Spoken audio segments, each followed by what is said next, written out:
అధికారంలో రావడానికి ఎలాంటి కనుకట్టు మాయాజాలంతో కూడినటువంటి ఒక మేనిఫెస్టోని రూపొందించి ప్రజల్ని మభ్యపెట్టి అధికారంలోకి వచ్చాడో 18వ తారీఖు నాడు గౌరవనీయులు మాజీ ముఖ్యమంత్రి వర్యులు శ్రీ జగన్మోహన్ రెడ్డి గారి పల్నాడు పర్యటన, ఆ పర్యటన పైపు కూడా ఒక కట్టు కథలతోటి డైవర్షన్ పాలిటిక్స్ చేయడానికి తెరలేపాడు. నిజంగా నేను అడుగుతున్నాను చంద్రబాబు నాయుడు గారిని, ఈ రాష్ట్రంలో ముఖ్యమంత్రిగా అనేక పర్యాయాలు పరిపాలించినటువంటి మీరు రాజకీయాల కోసం ఇంత దిగజారుడుతనాన్ని ప్రదర్శించటం అసలు ఇది ఏమాత్రం సమంజసమని అడుగుతున్నా. సింగయ్య అనేటటువంటి మా కార్యకర్త మృతిపై మీరు సృష్టిస్తున్నటువంటి, మీరు ప్రజల్లోకి తీసుకువెళుతున్నటువంటి ఒక అసత్యపు ప్రచారం, అబద్ధపు ప్రచారం, కనికట్టు మాయాజాలంతో కూడినటువంటి ఎల్లో మీడియా వారు చేస్తున్నటువంటి తప్పుడు ప్రచారం ఒక్కసారి రాష్ట్ర ప్రజలందరికీ వివరించాలనేటటువంటి నా ప్రయత్నానికి ఒక్కసారి ప్రజలందరూ కూడా ఈ విషయాలన్నింటినీ కూడా స్పష్టమైన ఆధారాలతోటి వైఎస్ఆర్ కాంగ్రెస్ పార్టీ బయటపెడుతుంది. వీటన్నిటిని కూడా మీరు క్షుణ్ణంగా పరీక్షించాల్సినటువంటి అవసరం ఉంది. ఎందుకంటే చంద్రబాబు నాయుడు గారిది నిన్నే చూసాం, గుంటూరులో ఒక ప్రోగ్రాంకి వచ్చారు. గంజాయి మీద, యాంటీ డ్రగ్స్ మీద ఒక కార్యక్రమానికి వచ్చారు. ఈ రాష్ట్రానికి రాజధానిగా చెప్పుకోబడుతున్నటువంటి ప్రాంతానికి అతి దగ్గర ప్రాంతంలోకి ముఖ్యమంత్రి గారు వస్తే పోలీసులు తప్ప ఆ యొక్క కార్యక్రమాల్లో ప్రజలు ఎక్కడా కనపడనటువంటి పరిస్థితి. ఆ విజువల్స్ చూస్తే ఎక్కడరా జనాలని వెతుక్కోవాలి మనం, ఏళ్ల మీద లెక్క పెట్టవచ్చు ఆ వచ్చినటువంటి జనాలని. ఆ మీటింగ్ జరిగినటువంటి ప్రాంతాన్ని కూడా చూస్తే అక్కడ కూడా 500 మంది కూడా లేరు. ఒక ముఖ్యమంత్రి ప్రసంగిస్తుంటే 500 మంది లేనటువంటి పరిస్థితి. దానిలో కూడా ఎలాంటి అబద్ధాలు మాట్లాడాడు మనం గమనించాం. సో ఆయనకి ఎట్లాగూ జనాదరణ లేదు, ప్రజలకు మంచి చేసింది లేదు, మేలు చేసింది లేదు, ఆయన చరిత్రలో ఎప్పుడు ఈ రాష్ట్రానికి ఉపయోగపడ్డది లేదు. కాబట్టి తనంటే పట్టించుకునే నాదుడే లేడు. ప్రజల్లో పూర్తిగా వారిపై నమ్మకం సల్లగిల్లిపోయింది. ఇది ఒకవైపున కనపడతా ఉంటే శ్రీ జగన్మోహన్ రెడ్డి గారు యాత్రలకు వస్తుంటే వేల సంఖ్యలో ఆ కారు చుట్టూ జనాలు, ఎక్కడ పట్టినా ఇసుకేస్తే రాలన్నటువంటి జనాభాతోటి ఆ కారును కూడా మీరు ఒక్కసారి గమనించండి. కారు చుట్టూ ప్రజలు, రోప్ పార్టీలు లేవు, సెక్యూరిటీ అసలే లేదు, పోలీసు వారు కనపడరు, మళ్ళీ రిస్ట్రిక్షన్స్, జనాలు వస్తుంటే తట్టుకోలేనటువంటి చంద్రబాబు నాయుడు గారు ఈ యొక్క యాత్రలను అడ్డుకోవాలి, వైఎస్ఆర్ కాంగ్రెస్ పార్టీ మీద దుమ్మెత్తిపోయాలి, ప్రజల్లో వ్యతిరేకతని కల్పించేలాగా ప్రయత్నం చేయాలి. దీనికి ఒక కొత్త రకమైనటువంటి నాటకానికి తెరలేపాడు. అదే కట్టు కథలతో కూడినటువంటి ఒక తప్పుడు ప్రచారం. ఈ ప్రచారంలో నిజమెంత అనేది ఒకసారి ఆలోచిద్దాం. సింగయ్య అనేటటువంటి మా కార్యకర్త 18వ తారీఖు రోజున ఆయనకి చిన్న యాక్సిడెంట్ జరిగింది. యాక్సిడెంట్ తర్వాత అతను మరణించడం జరిగింది. అదే రోజు ఎస్పీ గారు 18వ తారీఖు ప్రెస్ మీట్ పెట్టి ఆ వెహికల్ ఏదైతే హిట్ చేసిందో ఆ వెహికల్ ఒక ప్రైవేట్ వెహికల్, అది కాన్వాయ్లో ఉన్నటువంటి వెహికల్ కాదు, పర్మిషన్లో ఉన్నటువంటి వెహికల్ కాదు, ఒక private safari vehicle AP 26 CE 001 Tata safari vehicle. ఆ వెహికల్ హిట్ అవ్వడం వలన అతనికి దెబ్బలు తగిలాయి, భుజాన మాత్రమే దెబ్బలు ఉన్నాయి. అతన్ని 108 వెహికల్లో తరలించామని వారి మాటల్లో స్పష్టంగా వారు చెప్పారు. ఒక్కసారి ఆ వీడియో కూడా మీరు గమనించండి.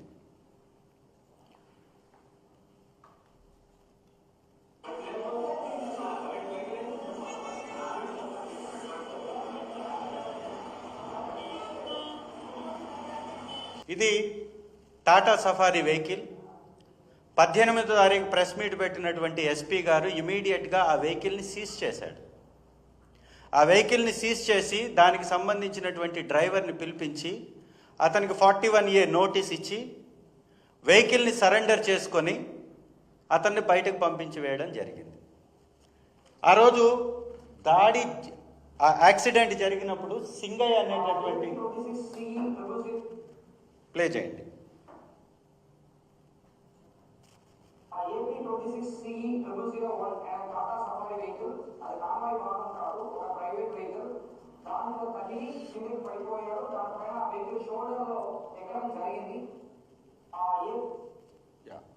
చాలా స్పష్టంగా చెప్తున్నారు వారి మాటల్లో. ఈ వెహికల్ కాన్వాయ్ వెహికల్ కాదు, ప్రైవేట్ వెహికల్. ఓన్లీ ఈ భుజం మీద దెబ్బ తగిలింది, భుజం మీద ఎక్కడం జరిగింది, అక్కడి నుంచి మేము తరలించాము అని వారి మాటల్లో ఉన్నటువంటి మాట.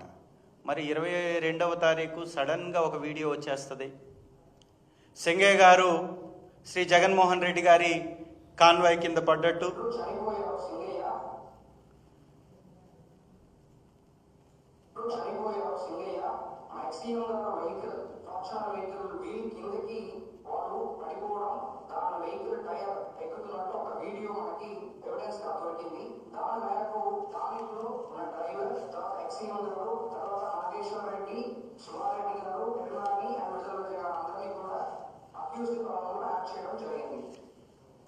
ఇది ఒక్కసారి సంపూర్ణంగా ఈ ఇష్యూని గమనించాలి. ఎంటైర్ ఇష్యూలో బ్రహ్మాండమైనటువంటి నాటకాలకి తెరలేపేశారు.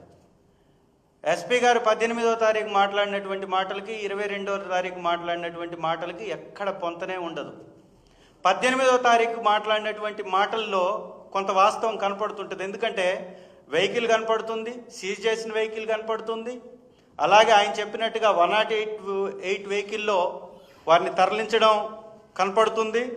దాంతోపాటుగా ఆ వెహికల్ ఎక్కించక ముందు, అంబులెన్స్లో ఎక్కించక ముందు అక్కడ ఉన్నటువంటి ప్రత్యక్ష సాక్షులు, వైఎస్ఆర్సీపీకి సంబంధించినటువంటి వీరయ్య అనేటటువంటి ప్రత్యక్ష సాక్షి, అలాగే హైకోర్టు న్యాయమూర్తి వీరయ్య అనేటటువంటి హైకోర్టు న్యాయమూర్తి, వీరయ్య కాదు కోటేష్, బరిగల కోటేష్ అనేటటువంటి హైకోర్టు న్యాయమూర్తి, హైకోర్టు న్యాయవాది, వారు ఇమ్మీడియట్గా అక్కడ స్పందించడం జరిగింది. ప్రెస్ ముందు మాట్లాడారు. యాక్సిడెంట్ జరిగిన తర్వాత మేము సింగయ్య గారిని చూసాం, చిన్న చిన్న దెబ్బలతోటి వారు పడున్నారు, మంచినీళ్లు తాపించడం జరిగింది. ఇమీడియట్గా ఆటోలో తరలిద్దామని మేము అక్కడ ఉన్నటువంటి ఏఎస్ఐకి చెప్పాం. ఏఎస్ఐ రాజశేఖర్ అక్కడి నుంచి అంబులెన్స్ పిలిపించాను, దానిలో తీసుకెళ్దామని చెప్పడం జరిగింది. అంబులెన్స్ వచ్చేటప్పటికి 35 నిమిషాల సమయం పట్టింది. అతి విలువైనటువంటి సమయం 35 నిమిషాల సమయం పట్టింది అని ఏదైతే అక్కడ ప్రత్యక్ష సాక్షిగా ఉన్నటువంటి న్యాయవాది, వైఎస్ఆర్ కాంగ్రెస్ పార్టీ నాయకుడు వీరయ్య ఇద్దరు చెప్పినటువంటి మాటలకి ఖచ్చితంగా పోలిక ఉన్నట్టుగానే ఎస్పీ గారి మాటలు స్పష్టం చేశాయి. ఎస్పీ గారు చెప్పినటువంటి మాటలు, వీరిరువురు చెప్పినటువంటి మాటలు, వీడియోలో కనపడుతున్నటువంటి వీడియో ఫుటేజ్ 3 ఒకటే. అంటే 18వ తారీఖు చెప్పినటువంటి మాటలు మాత్రమే కరెక్ట్ అని చాలా స్పష్టమైనటువంటి ఆధారాలు మనకి ఇక్కడ కనపడుతున్నాయి. ఎందుకంటే సింగయ్య గారు చనిపోయిన తర్వాత ఒక వీడియో రిలీజ్ అయింది. దానికి ముందున్నటువంటి వీడియో, ఆటోలో తీసుకెళ్తున్నటువంటి వీడియో ఒకటి ఉంది. ఆటో తీసుకెళ్ళిన తర్వాత కూడా పోలీసులు ఆపి పక్కనే ఫుట్పాత్ మీద పడుకోబెట్టినటువంటి వీడియో కనపడుతుంది. ఫుట్పాత్ మీద పడుకున్నప్పుడు వారు కాలు మీద కాలేసుకొని ఈ విధంగా, అంబులెన్స్ తీసుకువెళ్ళేటప్పుడు కూడా అంబులెన్స్ పక్కన కూడా ఇదే విజువల్ మీకు కనపడుతుంది. ఇలా కాలు మీద కాలేసుకొని ఉన్నటువంటి ఫుటేజ్, వాటర్ తాగుతున్నటువంటి ఫుటేజ్ కూడా, సింగయ్య గారు వాటర్ తాగుతున్నటువంటి ఫోటోలు కూడా సోషల్ మీడియా మాధ్యమాల్లో విస్తృతంగా అవన్నీ కనపడ్డాయి. నిన్న గవర్నర్ గారికి ఇచ్చినటువంటి ఈ యొక్క వైఎస్ఆర్ కాంగ్రెస్ పార్టీ తరఫున ఇచ్చినటువంటి పేపర్స్లో కూడా చాలా క్లియర్గా ఇవన్నీ పొందుపరిచాము.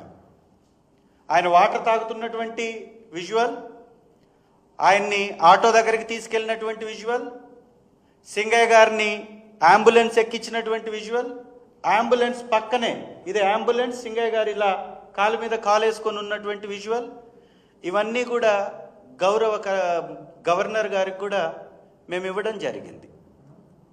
ఎంత స్పష్టమైనటువంటి ఆధారాలు ఉన్నాయి చూడండి. 18వ తారీఖు జరిగినటువంటి సంఘటన, ఎస్పీ గారు చెప్పినటువంటి ఆ యొక్క వారి మాటలు, ఇక్కడ ఉన్నటువంటి వీడియోలు, ఫోటోలు స్పష్టంగా ఇది ఒకటే అని నిరూపిస్తూ ఉన్నాయి. మరి ఇమీడియట్గా దీనిలో ఇంత మార్పు 4 రోజుల తర్వాత సింగయ్య గారి మృతదేహానికి అంతిమ కార్యక్రమాలు జరిగిన తర్వాత సడన్గా ఒక వీడియో వైరల్ అయిపోతుంది. 22వ తారీఖు వీడియో వైరల్ అయిపోతుంది. 22వ తారీఖు ఆ వీడియో మీద ప్రెస్ మీట్ పెట్టేస్తారు ఎస్పీ గారు. 22వ తారీఖే కేసు కట్టేస్తారు. అంటే ఒక వీడియో సోషల్ మీడియాలో మాధ్యమాల్లో వచ్చినప్పుడు ఫోరెన్సిక్ ల్యాబ్కి పంపించి ఇది వాస్తవమైనటువంటి వీడియోనా కాదా, దీనిలో వాస్తవం ఉందా లేదా అనేది ప్రభుత్వం ఎప్పుడైనా కూడా ఆధారం సేకరించి మాత్రమే కేసు కట్టాలి. మరి 12వ తారీఖు మధ్యాహ్నం ప్రత్యక్షమైనటువంటి వీడియోని బట్టి సాయంత్రానికి మీరు కేసు కట్టారు, మధ్యాహ్నానికి ప్రెస్ మీట్ పెట్టారు అంటే ఇది కావాలని ఈ కేసును పక్కదారి పట్టించడానికి చేసినటువంటి చర్యలు కాదా అని నేను అడుగుతున్నాను. ఈ వీడియో కూడా ఎలా ఉంది, ఇసుకేస్తే రాలనటువంటి జనాభా మధ్య ఆ కింద టైర్ కింద పడ్డటువంటి ఆ విజువల్ని కూడా చూపించినప్పుడు బానెట్ మీద ఒక పర్సన్ ఎక్కున్నాడు. జగన్మోహన్ రెడ్డి గారి బానెట్ మీద ఒక పర్సన్ ఎక్కేసి ఒక ఫోటోని షో చేస్తూ అతను చూపిస్తుంటే పక్కనున్నటువంటి ఆ జనాల మధ్యలో నుంచి కిందకి ఇట్లా పోతుంది వీడియో, మళ్ళీ ఇమీడియట్ పైకి వస్తుంది. సింగయ్యని హిట్ చేసినటువంటి వీడియో కానీ, ఆ కారు దాటి వెళ్ళిపోయిన తర్వాత సింగయ్య గారిని అక్కడి నుంచి పక్కకు తప్పించినటువంటి వీడియో కానీ, సింగయ్య గారి మీద కారు ఎక్కినటువంటి వీడియో కానీ ఎక్కడ మనకు కనపడదు. నేను అడుగుతున్నాను,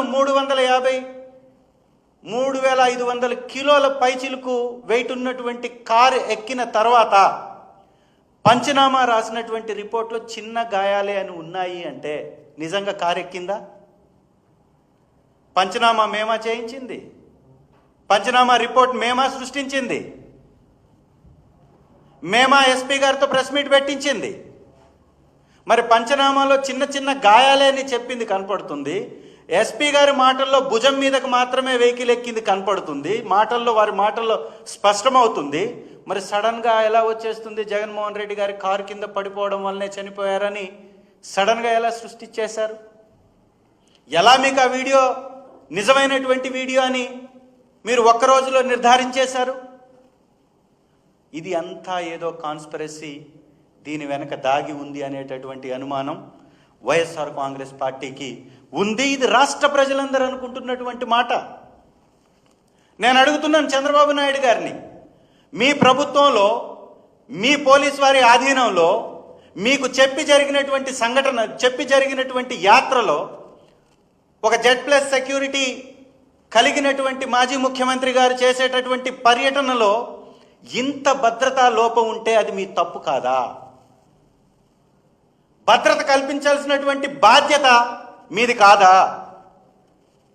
ఆ రోజు అక్కడ ఉన్నటువంటి పోలీస్ వారు ఎవరు వారిని ఆ కారు కింద నుంచి పక్కకు తొలగించినట్టు కానీ, ఆ కారు కింద పడ్డట్లు కానీ, ఆ కారు వెళ్ళిపోయిన తర్వాత జగన్మోహన్ రెడ్డి గారి కారు పాస్ అయిన తర్వాత వారిని అక్కడి నుంచి తొలగించినట్టు కానీ మీకు ఒకవేళ చెప్పి ఉంటే, మీ దగ్గర ఆధారాలు ఉంటే ఎస్పీ గారు ప్రెస్ మీట్ పెట్టేవారా? ఒక ఎస్పీ, ఒక ఉన్నతమైనటువంటి స్థానంలో ఉన్నటువంటి అధికారి పెట్టే ప్రెస్ మీట్కి ముందు ఆధారాలు సేకరించిన తర్వాతే పెడతారు అనేది వాస్తవం కాదా? ఉదయం జరిగినటువంటి సంఘటనకి సాయంత్రం పెట్టినటువంటి ప్రెస్ మీట్కి మధ్యలో ఇంత గ్యాప్ మధ్య పోలీసు వారి దగ్గర నుంచి సేకరించినటువంటి ఆ ఇన్ఫర్మేషన్ బట్టే కదా ఆ రోజు 18వ తారీఖు ఎస్పీ గారు ఆ ప్రెస్ మీట్ పెట్టారు. మరి సడన్గా 4 రోజుల తర్వాత ఆ మృతదేహానికి అంత్యక్రియలు కంప్లీట్ అయిపోయిన తర్వాతే ఈ వీడియో రావడానికి కలిగినటువంటి కారణాలు ఏంటి, దీనిలో దాగున్నటువంటి కుట్రకోణం ఏంటి, బయట పెట్టాల్సినటువంటి అవసరం మీపై ఉంది. రెండవది, ఇదే చంద్రబాబు నాయుడు గారు, ఈరోజు హోంమంత్రిగా ఉన్నటువంటి అనితమ్మ గారు, చంద్రబాబు నాయుడు గారు ప్రతిపక్ష నాయకుడిగా ఉన్నప్పుడు జరిగినటువంటి సంఘటనలు, కందుకూరులో 8 మంది చనిపోయారు, గుంటూరులో 6 మంది చనిపోయారు. చనిపోయినప్పుడు వారు మాట్లాడినటువంటి మాటలేంటి? ఒక్కసారి ఆ వీడియో ప్లే చేయండి.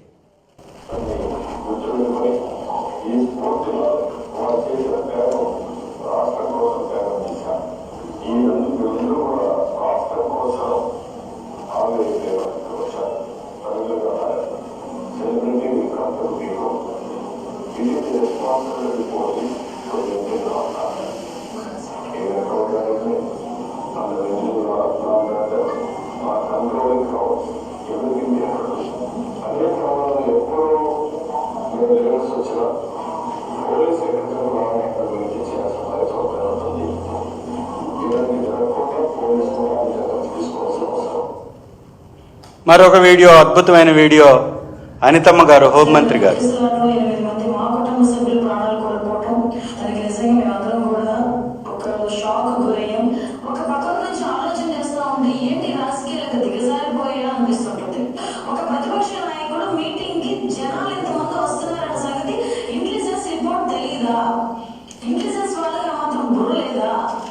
రిపోర్ట్ ఇవ్వాలా? ఎంతమంది పోలీసులు పెట్టాలి? ఇది ప్రభుత్వ వైఫల్యం కాదా? ఇది పోలీస్ వైఫల్యం కాదా? ఒక్కొక్కసారి రాజకీయాలు ఇంత దిగజారిపోయాయా అనిపిస్తుంటారు. ఏంటి రాజకీయాలకు దిగజారిపోయాయా అనిపిస్తుంటుంది. మనుషుల ప్రాణాలంటే లెక్కలేదా? ఇంత ఉన్మాద పరిస్థితుల్లో కూడా రాజకీయ నాయకులు ఉంటారా? నిజంగా నాకైతే చాలా ఆశ్చర్యం అనిపిస్తుందండి. ఇలాంటి సిచ్యువేషన్ నుంచి నా నిర్లక్ష్యంగా ఇంట్లో చనిపోయారు. నిర్లక్ష్య కారణంగా ఇది ప్రభుత్వ వైఫల్యం కాదా? ఇది పోలీస్ వైఫల్యం కాదా? నా నిర్లక్ష్యంగా ఇంట్లో నిర్లక్ష్య కారణంగా చాలా స్పష్టంగా, చాలా స్పష్టంగా ప్రస్తుత ముఖ్యమంత్రి గారు, ప్రతిపక్ష నాయకుడు వస్తుంటే సెక్యూరిటీ కల్పించాల్సినటువంటి బాధ్యత ప్రభుత్వానికి కాదా అని వారి మాటల్లో, సాక్షాత్తు ఇప్పుడున్నటువంటి హోంమంత్రి గారు, కేసు కట్టినటువంటి హోంమంత్రి గారు, బుర్ర లేదా, బుద్ధి లేదా, ఇంత నీచానికి దిగజారుతారా? రాజకీయాలు ఇంత దిగజారి చేస్తారా? అబ్బబ్బబ్బబ్బా, నటనకు మాత్రం ఒక్కసారి ఆ నటనను చూడండి. రంగులు మార్చడంలో వీరిని మించినటువంటి వారు లేరు అని వీరిద్దరూ ఎంత చక్కగా వారు నటిస్తూ కనపడుతున్నారో చూడండి. నిజంగా ఈ మాటలు వారికి వర్తించవా? ఒకవేళ యాక్సిడెంట్ జరిగింది, ఈ జరిగినటువంటి యాక్సిడెంట్కి కారణం మీ భద్రతా లోపం కాదా? మీ భద్రతా వైఫల్యం కాదా? ప్రతిపక్ష నాయకుడికి సెక్యూరిటీ కల్పించాల్సినటువంటి బాధ్యత మీది కాదా? ఇంత దిగజారి మాట్లాడడం, ఇంత నిస్సిగ్గుగా అబద్ధం చెప్పటం, ఇంత ఉన్మాదాన్ని ప్రదర్శించటం, ప్రతిపక్ష నాయకుడి మీద అనగదొక్కేటటువంటి కార్యక్రమం చేయటం, ఉచ్చం నీచం లేకుండా ఈ రకమైనటువంటి కేసులు కట్టటం, ఏకంగా ప్రతిపక్ష నాయకుడి యొక్క వెహికల్ని దుర్మార్గంగా ఇక్కడి నుంచి లాక్కొని వెళ్ళిపోవడం ఏమిటిది? ఏం చేస్తున్నారు మీరు? ఈ సమాజాన్ని భ్రష్టు పట్టిస్తూ, ఈ రాష్ట్రాన్ని భ్రష్టు పట్టిస్తూ, ఈ రాష్ట్రంలో ఉన్నటువంటి ప్రతిపక్ష రాజకీయ పార్టీని సర్వనాశనం చేయాలని మీరు ప్రయత్నం చేయడం ఇది వాస్తవం కాదా? ఈ రాష్ట్రంలో లాండ్ ఆర్డర్ ఉందా? మీరే చెప్తున్నారు. ప్రతిపక్ష పార్టీ, ప్రతిపక్ష నాయకుడు వచ్చినప్పుడు భద్రత కల్పించాల్సినటువంటి బాధ్యత ప్రభుత్వానిదని మీరే చెప్తున్నారు. మరి మీరు దాదాపుగా 14-15 మందిని పొట్టన పెట్టుకొని వారి రాష్ట్రం కోసం త్యాగం చేశారని మీరే మాట్లాడుతున్నారు. మా నాయకుడు చనిపోతే మేము బాధ్యతగా 10 లక్షల రూపాయలు వారి కుటుంబానికి ఇచ్చి మా యొక్క బాధ్యతను ప్రదర్శించాం. ఇంకా కూడా వారి కుటుంబం పట్ల బాధ్యత కలిగి ఉన్నాం. వారి కుటుంబాన్ని ఆదుకోవడానికి, అండగా నిలబడడానికి వైఎస్ఆర్సీపీ రాష్ట్రం మొత్తం, రాష్ట్ర నాయకత్వం మొత్తం అండగా నిలబడుతుంది. మీరేం చేశారు? కందుకూరు ఘటనలో చనిపోయినటువంటి కుటుంబాలకి నాకు కొంత సాన్నిహిత్యం కూడా ఉంది. కొండయ్య అనేటటువంటి వ్యక్తి చనిపోయాడు ఆ రోజు కందుకూరులో, అమ్మవారి పాలనకి సంబంధించినటువంటి వ్యక్తి. ఆ కుటుంబాన్ని ఈ రోజు వరకు ఆదుకోలా. గుంటూరులో సింగరాయకొండకు సంబంధించినటువంటి వ్యక్తి చనిపోయాడు. నా సింగరాయకొండ స్వస్థలం. ఆ వ్యక్తికి ఉద్యోగం ఇస్తాను అంటే ఇప్పుడు కూడా వారి యొక్క ఆఫీస్ చుట్టూ ఆ కుటుంబం పడిగాపులు కాస్తూ తిరుగుతుంది. మానవత్వం లేనటువంటి వ్యక్తులు మీరు, మానవత్వం మరిచినటువంటి వ్యక్తులు మీరు. ప్రతిదాన్ని రాజకీయ దురుద్దేశంతో జగన్మోహన్ రెడ్డి గారిని రాజకీయంగా పతనం చేయాలనేటటువంటి ఒక తప్పుడు ఉద్దేశం తప్ప దీనిలో ఎలాంటి ప్రజాశ్రేయస్సు కోరుకునే విధానమే మీకు లేదని స్పష్టంగా కనపడుతుంది. ఇది రాష్ట్ర ప్రజలందరూ గమనించాలి. ఇంత మంచి ఆధారాలతో కూడినటువంటి సాక్ష్యాలు మనకు కనపడుతున్నా కూడా తప్పుడు విధంగా ఈ కేసుని పక్కదారి పట్టించేటటువంటి ప్రయత్నం చేస్తున్నారు. అందుకే వైఎస్ఆర్ కాంగ్రెస్ పార్టీ ఈ విషయాలన్నీ ఖండిస్తూ నిన్న గవర్నర్ గారికి కూడా లిఖితపూర్వకంగా వారికి మా యొక్క విన్నపాన్ని సమర్పించడం జరిగింది. ఈ రాష్ట్రంలో జరుగుతున్నటువంటి అరాచక నియంతృత్వ పరిపాలనని అడ్డుకోవాల్సిందిగా, ప్రజాస్వామ్యాన్ని రక్షించవలసిందిగా వారిని కోరడం జరిగింది. దీంతో పాటుగా ఇంకొక అతి ముఖ్యమైనటువంటి విషయం, నిన్న గుంటూరు చంద్రబాబు నాయుడు గారు వెళ్ళారు. గంజాయి సాగు మీద పెద్ద పెద్ద మాటలు మాట్లాడారు. గంజాయి గురించి, మత్తు పదార్థాల వినియోగం గురించి కూడా వారు ఏదో మాట్లాడుతూ అక్కడ కూడా మళ్ళీ వైఎస్ఆర్ కాంగ్రెస్ పార్టీకి లింకు పెట్టేటటువంటి ప్రయత్నం చేశారు. అయ్యా చంద్రబాబు నాయుడు గారు, మీకు వయసు పెరిగింది, కొంత మీకు గతాన్ని మర్చిపోయినటువంటి పరిస్థితి కనపడుతుంది. ఈ రాష్ట్రానికి మీరు 15 సంవత్సరాలు ముఖ్యమంత్రిగా చేశారు. వైఎస్ఆర్ కాంగ్రెస్ పార్టీ ఒకే ఒక టర్మ్ పరిపాలనలోకి వచ్చింది, అధికారాన్ని కొనసాగించింది. అది కూడా 2 సంవత్సరాల కరోనా తర్వాత. మిగిలింది మాకు 3 సంవత్సరాలు. ఈ 3 సంవత్సరాల్లో గంజాయి నియంత్రించడానికి మేము ప్రత్యేక టాస్క్ ఫోర్స్ కమిటీని వేసి ఎక్కడికక్కడ అడ్డుకున్నాం. మీరు వచ్చిన తర్వాత 1 సంవత్సరం, ఈ సంవత్సరంలో దాదాపుగా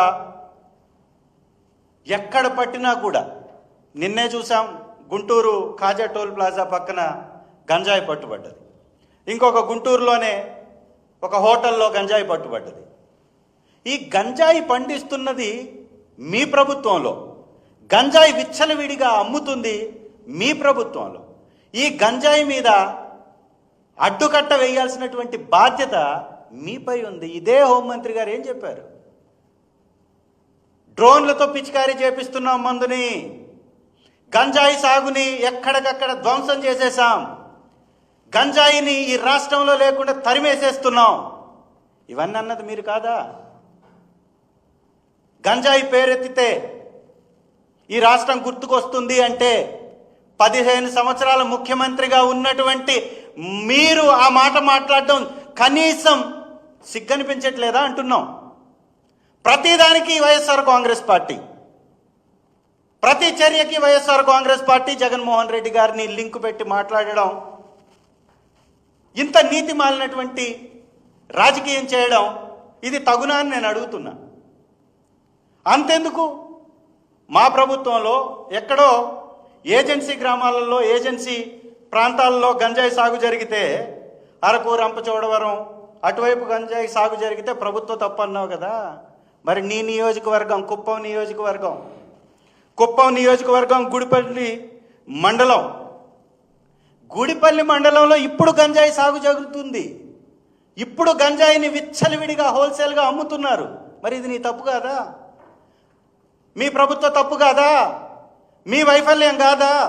మీ అసమర్థత కాదా? మీ చేతగానితనం కాదా?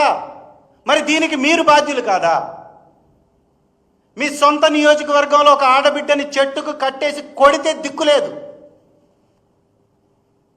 అననటువంటి మాటలకి మా వారి మీద నిందలు పెట్టి పోలీస్ స్టేషన్లు వేసి నెలలు మీరు పోలీస్ స్టేషన్లో మా నాయకుల్ని, ముఖ్య నాయకుల్ని అననటువంటి మాటలకి అన్నట్టుగా మీరు వారిని జైల్లో నింపేస్తున్నారే. మరి ఒక చెట్టుకు కట్టి ఒక మహిళని తనకి అత్యంత అన్యాయంగా, హృదయ విదారకంగా అవమానపరిస్తే 5 లక్షలు ఇచ్చి చేతులు దులుపుకున్నటువంటి మీరా మళ్ళీ మానవత్వం గురించి, గంజాయి సాగు గురించి మాట్లాడేది. ఈ గంజాయి సాగుని ప్రోత్సహిస్తుంది తెలుగుదేశం నాయకులు. మొట్టమొదటిగా మీరు చర్యలు తెలుగుదేశం నాయకుల మీద తీసుకోండి. గంజాయి సాగు జరుగుతున్నటువంటి ప్రాంతాల్లో ఎమ్మెల్యేలుగా ఉన్నది మీ నాయకులు, మీ ఎమ్మెల్యేలు, మీ మంత్రులు.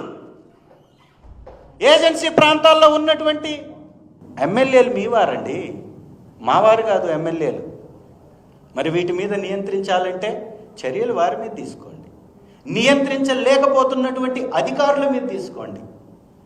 వ్యాపారాన్ని విచ్చలవిడిగా కొనసాగిస్తున్నటువంటి వ్యాపారస్తుల మీద మీరు చర్యలు తీసుకోవాలి. వైఎస్ఆర్ కాంగ్రెస్ పార్టీ మీద ఆడలేక మధ్యలో ఓడు అనే విధంగా మీరు పడడం మీ చాతగానితనానికి, మీ అసమర్థ ప్రభుత్వానికి నిదర్శనంగా ఈ విషయాన్ని కూడా చూడాలి.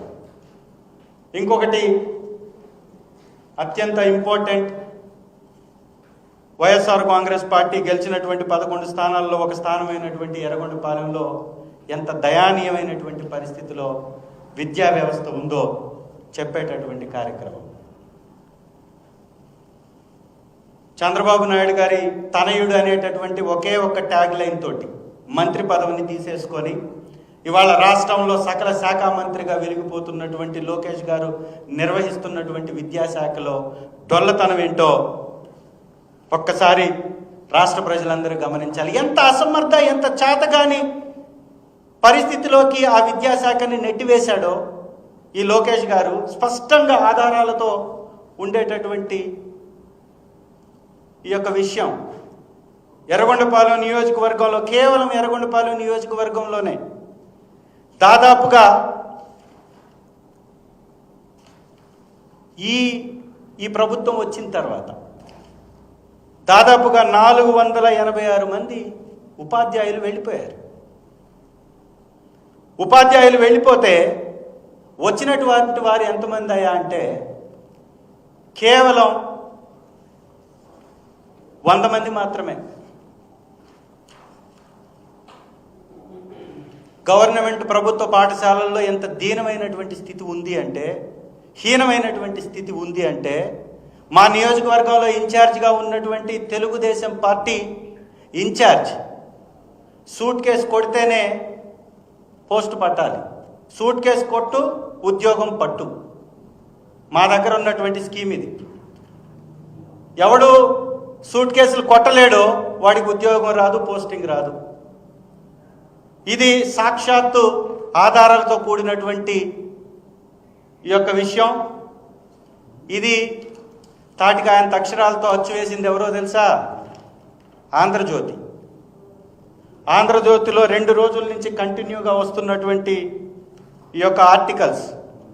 టీచర్స్ లేరు, టీసీలు తీసుకొని వెళ్ళండి అని కొలుకుల ప్రధానోపాధ్యాయుడు చెప్తున్నాడు. ఎలాంటి దయానీయ స్థితిలో ఈ యొక్క విద్యాశాఖ ఉంది అంటే, రాష్ట్రంలో ఒక్క ఎర్రగొండపాలెంలో 486 పోస్టులు ఖాళీలు ఉన్నాయి. 250 మంది ఉన్నటువంటి కొలుకుల పాఠశాలలో కేవలం 2 ఉపాధ్యాయులు. ఎవరన్నా విద్యార్థులు వెళ్ళి అడ్మిషన్ అడిగితే ఇక్కడ టీచర్స్ లేరయా, నీకు ఇష్టం ఉంటే చేరు, కష్టమైతే టీసీ తీసుకొని వెళ్ళిపో అని చెప్తున్నాడు ఉపాధ్యాయుడు. ఇది సాక్షాత్తు ఆంధ్రజ్యోతిలో వేసినటువంటి ఆర్టికల్. ఇది కొలుకుల. ఇంకొక ఆర్టికల్ ఈరోజే వచ్చింది. వెళ్ళేవారే కానీ వచ్చేవారు లేరు. ఇది కూడా ఆంధ్రజ్యోతిలో వచ్చినటువంటి ఆర్టికలే. త్రిపురాంతకం సంబంధించినటువంటి మండలంలో వచ్చినటువంటి ఆర్టికల్. ఇక్కడ ఉన్నటువంటి పరిస్థితి ఏంటి అంటే, ఎర్రగొండపాలెంలో వెళ్ళిపోయినటువంటి వారు 150 మంది, పుల్లల చెరువులో వెళ్ళిపోయినటువంటి ఉపాధ్యాయులు 71 మంది, త్రిపురాంతకంలో 90, పెదారవీడులో 38, దోర్నాల్లో 52 మంది. వచ్చినటువంటి వారంతా కలిపి ఎంతమంది అంటే 100 మంది. అంటే ఇక్కడ 600 మంది ఉండేటటువంటి పుల్లల చెరువు ఒక స్కూల్లో, జడ్పీ స్కూల్లో, జిల్లా పరిషత్ స్కూల్లో 600 మందికి 3 ఉపాధ్యాయులు. స్టూడెంట్స్ 600 మంది ఉన్నారు, 3 ఉపాధ్యాయులు. ఎందుకు ఇక్కడ చేరట్లేదు అంటే సూట్ కేసు కొట్టాలి. సూట్ కేసు కొట్టకపోతే అక్కడ పోస్టింగ్ రాదు. ఇలాంటి దుర్మార్గమైనటువంటి నీతిమాలిన రాజకీయం చేస్తూ చెప్పేవన్నీ శ్రీరంగ నీతులు, దూరేవన్నీ ఏదో ఉంటుంది కదా ఆ సామెత, ఒక్కసారి ఆలోచన చేయండి. ఇది పరిస్థితి. కాబట్టి ఇంత అసమర్థుల మధ్యలో ఈ రాష్ట్రాన్ని ఏ విధంగా రక్షించాలో ఆ భగవంతుడికే ఎరుక. ఇవన్నీ అసత్యపు ఆరోపణలే తప్ప వాస్తవాలు కాదు. శ్రీ జగన్మోహన్ రెడ్డి గారికి రోజు రోజుకి పెరిగిపోతున్నటువంటి ఆదరణ తట్టుకోలేనటువంటి ఈ కూటమి చేస్తున్నటువంటి కుటిల రాజకీయమే తప్ప దీనిలో వాస్తవం లేదు. ఆ రోజు జరిగినటువంటి సంఘటన, దురదృష్టవశాత్తు జరిగినటువంటి సంఘటన, మా యొక్క అత్యంత అభిమానం కలిగినటువంటి నాయకుడిని మేము కోల్పోయాం. దానికి వైఎస్ఆర్ కాంగ్రెస్ పార్టీ తరఫున బాధ్యతతో వారి కుటుంబాన్ని ఆదుకుంటామని మీకు తెలియపరుస్తూ సెలవు.